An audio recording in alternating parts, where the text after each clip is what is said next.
আচ্ছা, কখনো ভেবে দেখেছেন দুটো মানুষের বিচ্ছেদ হওয়ার পর সম্পর্কটার কি হয়? এখানে সম্পর্ক বলতে কিন্তু শুধু প্রেম বলছি সেটা নয়।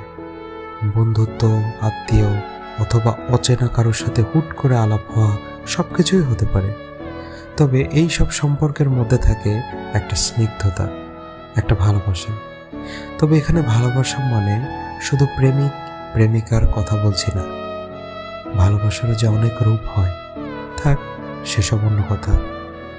বিচ্ছেদ হলেও সম্পর্কগুলো হয়তো থেকে যায় একই রকম, আর সেই সম্পর্কের ভালোবাসাটাও রয়ে যায়। শুধু হয়তো মানুষগুলো বদলে যায়, কিন্তু আপনি তো সেই একই থাকেন, তাই না? সম্পর্কগুলোকে যত্নে রাখাটা জরুরি, ভালো রাখা জরুরি, ভালোবাসাটাকেও।